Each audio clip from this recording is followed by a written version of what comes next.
السلام علیکم ورحمۃ اللہ وبرکاتہ۔ قرآن مجید کے ترجمہ اور تفسیر کی ایک نئی کلاس کے ساتھ میں اپنے تمام مسلمان بھائیوں اور بہنوں کی خدمت میں حاضر ہوں۔ آج ہم لوگ پڑھنے جا رہے ہیں رکوع نمبر 8۔ اس رکوع میں بھی بنی اسرائیل کی نافرمانیوں کا تذکرہ ہے، اور بنی اسرائیل جو تھے نا وہ یہ سمجھتے تھے کہ ہم تو اللہ کے لاڈلے ہیں، کیونکہ اللہ نے ان پر بے شمار نعمتیں عطا فرمائی تھیں، تو یہ سمجھنے لگے تھے کہ ہم تو بس اللہ کے بہت کلوز ہیں اور ہمارے اوپر تو کوئی عذاب نازل ہوگا نہیں۔ تو اللہ تعالیٰ نے ان کی اس خوش فہمی کو، اس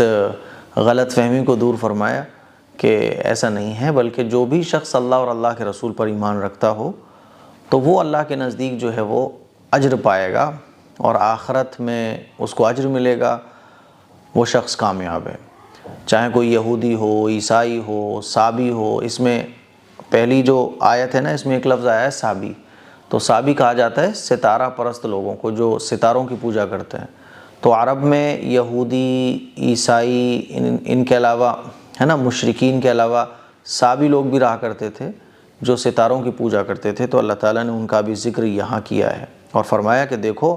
اصل بات تو یہ ہے، اللہ کے نزدیک اصول اور ضابطہ یہ ہے کہ جو بھی شخص، چاہے وہ یہودی ہو، عیسائی ہو، صابی ہو، جو بھی اللہ اور اللہ کے رسول پر ایمان رکھتا ہے تو وہ اس کے لیے اجر ہے اللہ کے پاس، اور آخرت میں نہ ان پر کوئی غم ہوگا اور نہ ان پر کوئی خوف طاری ہوگا، وہ لوگ کامیاب ہیں۔ ٹھیک ہے، آگے اللہ تعالیٰ نے اور بھی نافرمانیوں کا ذکر کیا ہے۔ چلیے، اعوذ باللہ من الشیطان الرجیم، بسم اللہ الرحمن الرحیم۔ ان الذين آمنوا والذين هادوا والنصارى والصابئين من آمن بالله واليوم الآخر وعمل صالحا فلهم أجرهم عند ربهم۔ حق تو یہ ہے کہ جو لوگ بھی، چاہے وہ مسلمان ہوں یا یہودی ہوں یا نصرانی یا صابی ہوں، اللہ اور آخرت کے دن پر ایمان لے آئیں گے اور نیک عمل کریں گے تو وہ اپنے پروردگار کے پاس اپنے اجر کے مستحق ہوں گے، اور ان کو نہ کوئی خوف ہوگا اور نہ وہ کسی غم میں مبتلا ہوں گے۔ ان کے اوپر نہ کوئی خوف ہوگا اور نہ وہ کسی غم میں مبتلا ہوں گے۔ ٹھیک ہے، تو اس آیت کا مطلب سمجھ میں آ گیا۔ چلیے آگے دیکھیے، آگے کی جو آیت ہے، اس آیت کا ترجمہ سمجھنے سے پہلے پورا واقعہ سمجھ لیں آپ لوگ۔ موسیٰ علیہ السلام جب توریت لے کر آئے، اور توریت بھی موسیٰ علیہ السلام تب لے کر آئے تھے جب ان لوگوں نے بہت کہا کہ اللہ کے پاس سے کوئی ایسی کتاب لے کر آئیے آپ کہ جس پر ہم عمل کر سکیں، اپنی زندگی اللہ کے حکموں کے مطابق گزار سکیں۔ تو موسیٰ علیہ السلام توریت لے کر آئے۔ جب توریت ان کو لا کر دی تو انہوں نے دیکھا کہ توریت میں تو بڑے سخت سخت احکام ہیں، ہے نا، تو کہنے لگے ہم کیسے مان لیں کہ یہ اللہ کی کتاب ہے، ہم تو توریت پر عمل نہیں کریں گے جب تک کہ اللہ ہم سے خود نہ کہے کہ یہ میری کتاب ہے، اس پر عمل کرو۔ حالانکہ یہ خواہش اور یہ مطالبہ بالکل غلط تھا، لیکن اللہ نے ان کی اس خواہش کو بھی پورا کیا، اور 40 آدمی تقریباً مقرر ہوئے۔ موسیٰ علیہ السلام ان کو کوہ طور پر لے گئے، اور وہاں اللہ تعالیٰ نے ان سے کہا کہ اس کتاب پر عمل کرو۔ تو وہ 40 آدمی واپس آئے، اور انہوں نے جو باقی قوم تھی ان سے کہا کہ ہاں اللہ کی یہ کتاب ہے، اور اللہ نے کہا ہے کہ اس کتاب پر عمل کرو، لیکن جتنا مرضی اتنا عمل کر لو، اور جتنا عمل نہیں کیا جا رہا ہے تو وہ معاف ہے۔ اتنے بڑے نالائق تھے یہ، یعنی وہ 40 لوگوں نے اپنی طرف سے ایک بات بڑھا دی، تو سب لوگوں کو تو مزہ آ گیا، بھائی ٹھیک ہے جتنا عمل کریں گے باقی کو چھوڑ دیں گے۔ تو جب ان کی نافرمانیاں حد سے زیادہ بڑھی ہے نا، اور ان سب نے یہ کر لیا کہ جتنا عمل ہو رہا ہے ٹھیک ہے، باقی کو چھوڑ دیا، تو پھر اللہ تعالیٰ نے ان پر ایک پہاڑ مسلط کر دیا، ہے نا، اور وہ پہاڑ ان پر مسلط ہو گیا، اور یہ تھا کہ عمل کرو ورنہ یہ پہاڑ بھی تمہیں ہلاک کر دے گا۔ تب ان لوگوں نے پھر کہا کہ ہاں ٹھیک ہے عمل کرتے ہیں۔ تب انہوں نے یہ ارادہ کیا اور پھر توریت پر عمل کرنا شروع کیا۔ تو اس واقعے کا ذکر ہے یہاں، وَإِذْ أَخَذْنَا مِيثَاقَكُمْ وَرَفَعْنَا فَوْقَكُمُ الطُّورَ،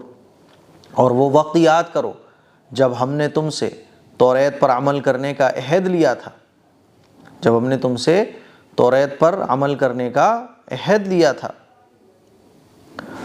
اور کوہ طور کو تمہارے اوپر اٹھا کر کھڑا کیا تھا۔ وَرَفَعْنَا فَوْقَكُمُ الطُّورَ، اور کوہ طور کو تمہارے اوپر اٹھا کر کھڑا کیا تھا۔ اس کے دو مطلب ہیں، یا تو یہ کہ کوہ طور یعنی وہ پہاڑ جو ہے اللہ تعالیٰ نے ان کے اوپر مسلط کر دیا اپنی جگہ سے ہٹا کر دھمکی کے طور پہ، کیا تو اس کو مانو، ورنہ یہ پہاڑ بھی آ رہا ہے۔ ہو سکتا ہے کہ کچھ لوگوں کے ذہن میں یہ آیا کہ بھئی دین میں تو زبردستی نہیں ہے، تو دیکھو دین کو قبول کرنے میں زبردستی نہیں ہے، لیکن جب دین میں کوئی داخل ہو گیا تو آپ پورا دین کو فالو کرنا پڑے گا، ٹھیک ہے؟ اور انہوں نے تو خود مطالبہ کیا تھا کہ ہمیں کوئی کتاب لا کر دو۔ دوسرا مطلب یہ کہ اللہ تعالیٰ نے کوئی زلزلہ لے کر آئے،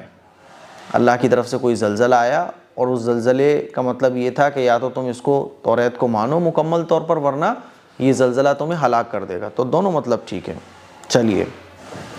اور کوہ طور کو تمہارے اوپر اٹھا کر کھڑا کیا تھا۔ خذوا ما آتیناکم بقوۃ واذکروا ما فیہ لعلکم تتقون، کہ جو کتاب ہم نے تمہیں دی ہے، اور یہ اللہ نے کوہ طور کو اوپر لا کے کھڑا کیوں کیا تھا کہ جو کتاب ہم نے تمہیں دی ہے اس کو مضبوطی سے تھامو، یعنی اس پر عمل کرو۔ تو ان لوگوں نے کہا کہ ٹھیک ہے اللہ تعالیٰ، اب آئندہ غلطی نہیں ہوگی۔ اتنے بڑے نالائق تھے یہ، اتنے بڑے نالائق، ٹھیک ہے۔ ثم تولیتم من بعد ذلک، اچھا، اور جو کتاب ہم نے تمہیں دی ہے، ما آتیناکم بقوۃ، اس کو مضبوطی سے تھامو، واذکروا ما فیہ لعلکم تتقون، اور اس میں جو کچھ لکھا ہے اس کو یاد رکھو، اور جو کچھ اس میں لکھا ہے اس کو یاد رکھو، لعلکم تتقون، تاکہ تمہیں تقوی حاصل ہو۔ ثم تولیتم من بعد ذلک، اس سب کے باوجود تم دوبارہ پھر گئے، اس سب کے باوجود تم دوبارہ پھر گئے۔ یہ کیا کرتے تھے کہ نافرمانی اللہ کی، پھر اللہ کی طرف سے عذاب آیا، پھر توبہ طائب کر لی، عذاب ٹل گیا، پھر کچھ دن ٹھیک چلے، اس کے بعد پھر اپنی پرانی روش پہ آ گئے۔ کتے کے دم کی طرح تھے یہ، سدھرتے ہی نہیں تھے۔ تو اللہ فرماتا ہے ثم تولیتم من بعد ذلک، اس سب کے باوجود تم دوبارہ پھر گئے۔ فلولا فضل اللہ علیکم ورحمتہ لکنتم من الخاسرین، فلولا فضل اللہ علیکم ورحمتہ لکنتم من الخاسرین، چنانچہ اگر اللہ کا فضل اور رحمت تم پر نہ ہوتی تو تم ضرور سخت نقصان اٹھانے والوں میں شامل ہو جاتے۔ اللہ کا ان کے اوپر کتنا بڑا فضل تھا کہ نافرمانی کرتے تھے، پھر اللہ کا نعمتیں آ جاتی تھی، جو کہتے تھے اللہ پورا کر دیا کرتا تھا، لیکن یہ کتے کی دم کی طرح ٹیڑے کے ٹیڑے ہی رہے۔ تو اللہ فرماتا ہے کہ یہ اللہ کا فضل تم پر اتنا تھا، ورنہ تو تم سخت نقصان اٹھانے والے ہوتے۔ اب آگے حضرت داؤد علیہ السلام کے وقت ٹائم کا ایک واقعہ آ رہا ہے، اس میں بھی بنی اسرائیل کی نافرمانی کا تذکرہ ہے۔ حضرت داؤد علیہ السلام کے زمانے میں ایک قوم، ان کے قوم کے بنی اسرائیل کے کچھ لوگ جو تھے نا، وہ سمندر کے کنارے رہا کرتے تھے۔ تو اللہ تعالیٰ نے ان کے اوپر یہ پابندی لگائی تھی کہ دیکھو تم پورے ہفتے شکار کرو، پورے ہفتے کماؤ۔ یہ مچھلیاں پکڑا کرتے تھے، لیکن ہفتے کے دن، سبت عبرانی زبان میں سنیچر کو کہا جاتا ہے، اور عربی میں بھی سبت کہا جاتا ہے سنیچر کو، ٹھیک ہے۔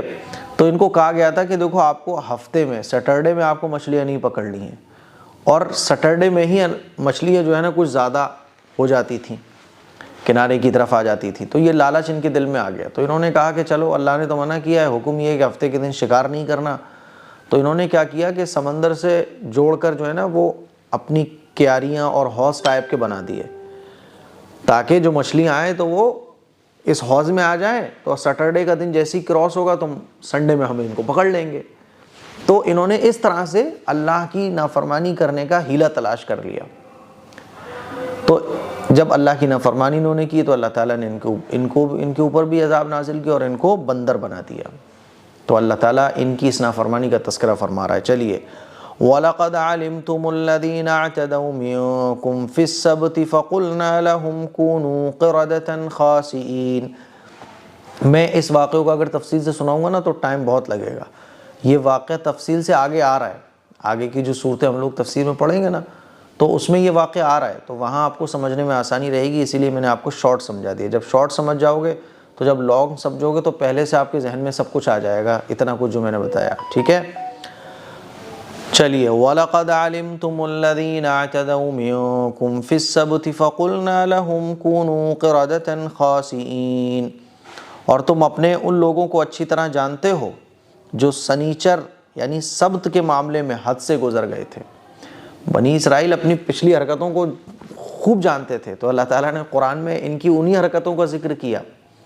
تاکہ یہ ایمان لے کر آ جائیں، لیکن بھائی ان کی طبیعت میں ہے نافرمانی، کتے کی دم ہے یہ تو تم ان لوگوں کو اچھی طرح سے جانتے ہو جو سنیچر کے معاملے میں حد سے گزر گئے تھے، ٹھیک ہے۔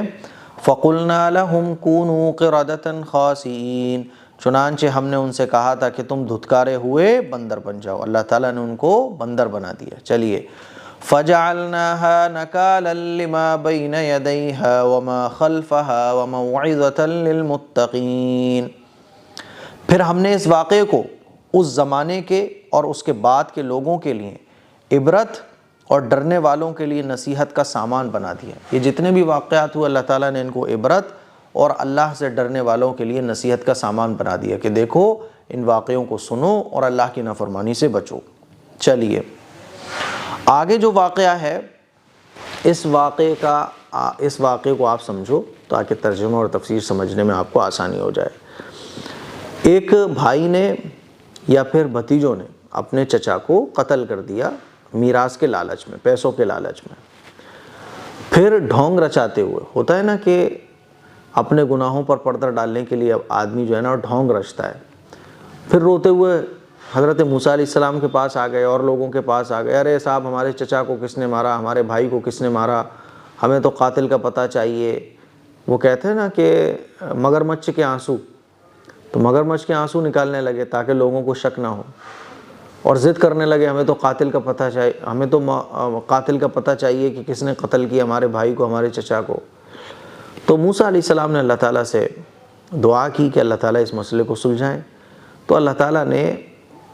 ایک گائے کو ذبح کرنے کا حکم دیا، اور یہ حکم دیا گیا کہ گائے کو ذبح کیا جائے،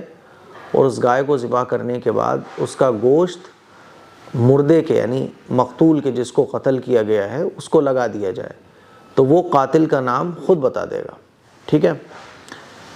اب جب موسیٰ علیہ السلام نے یہ کہا کہ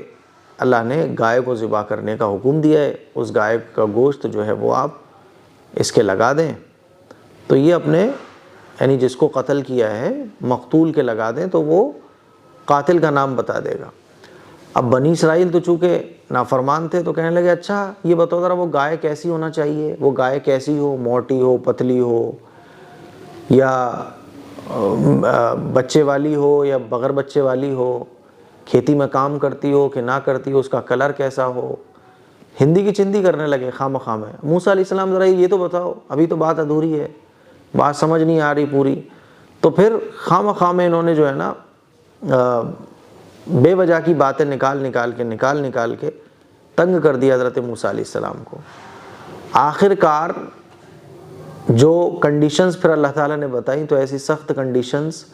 کہ ان کنڈیشنز کو پورا کرنے کے لیے اور اس کنڈیشن کے مطابق گائے لانے کے لیے ان کو کھال بھر کر سونا دینا پڑا، تب جا کے وہ گائے ملی۔ حالانکہ حدیث میں آتا ہے کہ بنی اسرائیل اگر کسی بھی گائے کو لے کر ذبح کر کے اس کا گوشت مقتول کے جسم سے لگاتے تو کام ہو جاتا،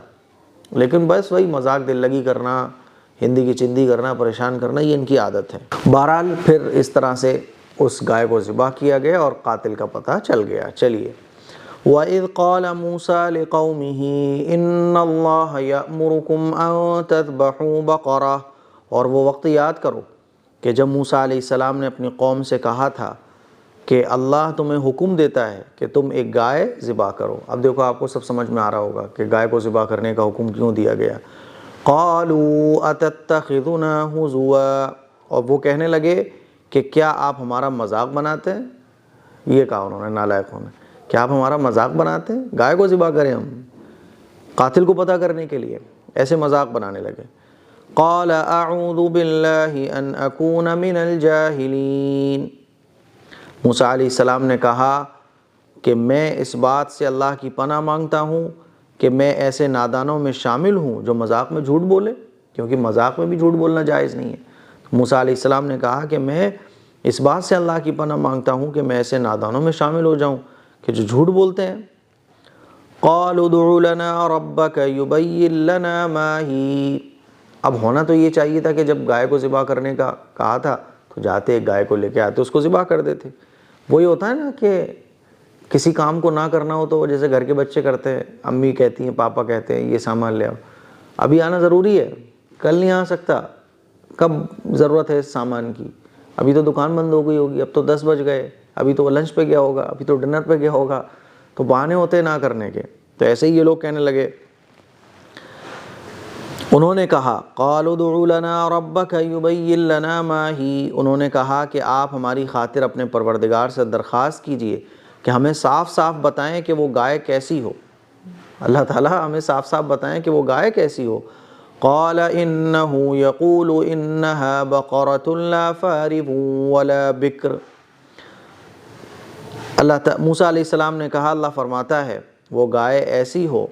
کہ نہ بہت بوڑھی ہو نہ بالکل بچی ہو، بلکہ ان دونوں کے بیچ بیچ میں ہو، عوان بین ذلک، ان دونوں کے بیچ بیچ میں ہو۔ فَفَعَلُوا مَا تُؤْمَرُونَ،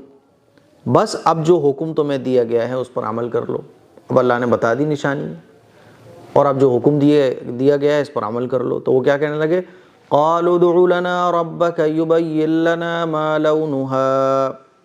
ابھی تو پیچھے تو انہوں نے پوچھا کہ کیسی ہو، اب کہنے لگے آپ ہماری خاطر اپنے پروردگار سے درخواست کیجئے کہ ہمیں صاف صاف بتائیں کہ اس کا رنگ کیسا ہو، رنگ کیسا ہونا چاہیے، یہ اور پوچھ کے بتاؤ۔ قال انه يقول انها بقرة صفراء فاقع لونها تسر الناظرین، موسیٰ علیہ السلام نے کہا اللہ تعالیٰ فرماتا ہے کہ وہ ایسے تیز زرد رنگ کی گائے ہو جو دیکھنے والوں کا دل خوش کر دے۔ ٹھیک ہے بھائی، ایسی گائے تلاش کرو۔ واقعے میں آتا ہے کہ وہ گائے تلاش کرتے پھرتے تھے، پھر مل ہی نہیں رہی ہے نا، اور قاتل کو پکڑنا ضروری تھا۔ آخر کار ایک گائے ملی جس کے مالک نے من چاہا پیسہ وصول کیا ان سے۔ قالوا ادع لنا ربك يبين لنا ما هي ان البقرة تشابه علينا، جب یہ سب ہو گیا تو پھر کیا کہتے ہیں؟ پھر کہنے لگے، انہوں نے کہا کہ آپ ہماری خاطر اپنے پروردگار سے درخواست کیجئے کہ ہمیں صاف صاف بتائیں کہ گائے کیسی ہو، ہے نا۔ پھر کہنے لگے گائے کیسی ہو، دوبارہ کہنے لگے بھائی بتاؤ ہمیں صحیح کیسی ہونا چاہیے گائے۔ ان البقرة تشابه علینا، اس گائے نے تو ہمیں شبے میں ڈال دیا ہے، یہ گائے کے مسئلے نے تو ہمیں شبے میں ڈال دیا، سمجھ ہی نہیں آ رہا ہے کہ گائے کیسی ہونا چاہیے۔ وَإِنَّا إِن شَاءَ اللَّهُ لَمُهْتَدُونَ، اور اللہ نے چاہا تو ہم ضرور اس کا پتہ لگا لیں گے۔ حدیث میں آتا ہے کہ انہوں نے انشاءاللہ کہہ دیا تھا تو یہ گائے تک پہنچ گئے، ورنہ پہنچ بھی نہیں پاتے۔ قال انه يقول انها بقرة لا ذلول تثير الارض ولا تسقي الحرث، موسیٰ علیہ السلام نے کہا کہ اللہ فرماتا ہے کہ وہ گائے ایسی ہو جو کام میں جت کر زمین نہ گاہتی ہو اور نہ کھیتی پانی دیتی ہو، پوری طرح صحیح سالم ہو، مسلمۃ لا شیۃ فیہا، پوری طرح صحیح سالم ہو، جس میں کوئی داغ نہ ہو، کلین ہونے چاہیے ایک دم، نہ تو وہ کھیت جوتی ہو نہ زمین گاہتی ہو، ہے نا، کچھ بھی کام نہ کرتی ہو، ایک دم کلین ہو۔ قالوا الآن جئت بالحق، تو انہوں نے کہا کہ ہاں اب آپ ٹھیک پتہ لے کر آئے ہیں، کہنے لگے ہاں اب آپ ٹھیک پتہ لے کر آئے ہیں۔ فذبحوها وما كادوا يفعلون، اس کے بعد انہوں نے اسے ذبح کیا جبکہ لگتا نہیں تھا کہ وہ کر پائیں گے۔ اللہ فرماتا ہے کہ اس کے بعد انہوں نے ذبح کیا، ایسا لگ رہا تھا کہ وہ کر نہیں پائیں گے۔ اب اللہ کو تو سب پتہ ہے کہ وہ کر پائیں گے نہیں کر پائیں گے، لیکن اللہ ایسا کیوں فرما رہا ہے کہ ایسا لگ رہا تھا کہ وہ کر نہیں پائیں گے؟ تو دیکھیے انسانوں سے بات ہو رہی ہے تو جیسی ان کی حرکتیں چل رہی تھی، جیسا بھائی انسانوں سے جیسے ہم چھوٹے بچے سے بات کرتے ہیں تو چھوٹے بچے کے ہی انداز میں کرتے ہیں نا، تو اللہ تعالیٰ انسانوں سے خطاب فرما رہا ہے۔ تو یعنی انہوں نے اتنے سوال پوچھے کہ لگ رہا تھا کہ وہ نہیں کر پائیں گے، تو اللہ انسانوں سے خطاب فرما رہا ہے تو انسانوں کی زبان میں، ٹھیک ہے، تاکہ ہم واقعے کو اچھے طریقے سے سمجھ سکیں۔ چلیے، تو یہ ہو گیا پورا واقعہ۔ مجھے امید ہے کہ آپ کو ترجمہ اور تفسیر بہت اچھے سے سمجھ آ گیا ہوگا، ہے نا۔ اب آئیے ہم لوگ اس رکوع کا لفظ ورڈ بائی ورڈ ترجمہ کرتے ہیں۔ ان الذین آمنوا، بے شک وہ لوگ جو ایمان لائے، والذین ہادوا، بے شک وہ لوگ جو مسلمان ہوں، وہ لوگ جو ایمان لائے، والذین ہادوا، وہ لوگ جو یہودی ہیں، والنصارى اور نصرانی ہے نا، والصابئین اور صابئین، من آمنا، وہ لوگ جو من آمنا جو ایمان لائے، باللہ اللہ پر، والیوم الآخر اور آخرت کے دن پر، وعمل اور عمل کیا، صالحا نیک عمل، فلہم تو ان کے لیے اجرہم ان کا اجر ہے، عند ربہم ان کے رب کے پاس، ولا خوف علیہم اور ان پر کوئی خوف نہیں ہے، ولا ہم اور نہ وہ لوگ یحزنون غمگین ہوں گے۔ وَإِذْ اور یاد کرو اس وقت کو، اخذنا جب ہم نے لیا، میثاقکم جب ہم نے میثاقکم تم سے عہد لیا، ورفعنا اور ہم نے بلند کر دیا، فوقکم تمہارے اوپر، طور پہاڑ کو، خذو پکڑو مضبوطی سے، ما اس چیز کو، آتیناکم جو ہم نے تمہیں دی ہے، بقوہ مضبوطی کے ساتھ، وَاذْكُرُوا اور ذکر کرو، یاد کرو اس چیز کو جو اس میں ہے، یعنی ما فیہ توریت میں، لعلکم تاکہ تم تتقون متقی بن جاؤ، ثم پھر تولیتم تم نے نافرمانی کی، من بعد ذلک اس کے بعد، فلولا تو اگر نہ ہوتا، فضل اللہ اللہ کا فضل، علیکم تمہارے اوپر، ورحمتہ اور اللہ کی رحمت، لکنتم من الخاسرین لکنتم تو تم ہو جاتے من الخاسرین نقصان اٹھانے والوں میں سے، وَلَقَدْ اور تحقیق کے، اور بات یہ ہے کہ علمتم تم جانتے ہو اچھے طریقے سے، الذین ان لوگوں کو، الذین اعتدوا جن لوگوں نے نافرمانی کی، منکم تم میں سے، فی السبت ہفتے کے دن کے بارے میں، فقلنا تو ہم نے کہا، لہم ان سے، کونو ہو جاؤ تم، قردۃ بندر، خاسئین دھتکارے ہوئے، تو تم دھتکارے ہوئے بندر بن جاؤ، فجعلناہا تو ہم نے، ہے نا، پھر فجعلناہا تو ہم نے اس واقعے کو، یعنی اس واقعے کو جو پیچھے گزرا ہے، یعنی بندر بنا دیا، فجعلناہا تو ہم نے اس واقعے کو نکالا عبرت کا بنا دیا، لما بین یدیہا ان لوگوں اس زمانے کے لوگوں کے لیے، وما خلفہا اور بعد کے لوگوں کے لیے، وموعظۃ اور نصیحت حاصل کرنے کے لیے بنا دیا، للمتقین متقی لوگوں کے لیے۔ ٹھیک ہے، چلیے۔ وَإِذْ اور یاد کرو اس وقت کو، قال موسیٰ علیہ السلام نے کہا، لقومہ اپنی قوم سے، ان اللہ بے شک اللہ، یأمرکم تمہیں حکم دیتا ہے، ان تذبحوا کہ ذبح کرو، بقرہ ایک گائے، قالوا تو ان لوگوں نے کہا، اتتخذنا کیا آپ ہمارے ساتھ کر رہے ہیں ہزوا مذاق دل لگی، قال موسیٰ علیہ السلام نے کہا، اعوذ باللہ میں اللہ کی پناہ چاہتا ہوں، ان اکون اس بات سے کہ میں ہو جاؤں، من الجاہلین جاہلوں میں سے، قالوا تو ان لوگوں نے کہا، ادعو لنا ربک، ادعو لنا آپ اپنے رب سے پتہ کیجئے، آپ پتہ کیجئے، کہیے ربک اپنے رب سے، یبین لنا کہ وہ ذرا تفصیل سے ذرا بتا دیں ہمیں، ما ہی کہ وہ گائے کیسی ہو، قال موسیٰ علیہ السلام نے کہا، انہو یقول اللہ فرماتا ہے، انہا وہ گائے، انہا بقرۃ وہ گائے ایسی ہو، وہ گائے ایسی ہو، لا فارض ولا بکر، لا فارض نہ بہت بوڑھی ہو، ولا بکر اور نہ بہت بچی ہو، ہے نا، وہ گائے جو ہے نہ بہت بوڑھی ہو اور نہ بہت بچی ہو، عوانم بین ذالک، عوانم بیچ بیچ کی ہو، بین ذالک اس کے، ہے نا، ففعلوا تو تم کر گزرو، ما تؤمرون جو تمہیں حکم دیا جا رہا ہے، قالوا تو وہ لوگ کہنے لگے، ادعو لنا ربک اپنے رب سے آپ ذرا یہ اور پتہ کر لیجئے، یبین لنا ما لونہا یبین لنا کہ آپ کے پروردگار ہمیں بتا دیں، ما لونہا کہ اس کا رنگ کیسا ہو۔ قال موسیٰ علیہ السلام نے کہا انہ یقول، اللہ فرماتا ہے انہا بقرۃ کہ وہ گائے ایسی ہو، صفراء زرد رنگ کی ہو، زرد رنگ کی ہو، ہے نا، تیز زرد رنگ کی ہو، وہ ایسی گائے ہو جو زرد رنگ کی ہو، فاقع لونہا اس کا رنگ تسر الناظرین دیکھنے والوں کو خوش کر دے۔ قالوا پھر کہنے لگے یہ لوگ ادعو لنا ربک،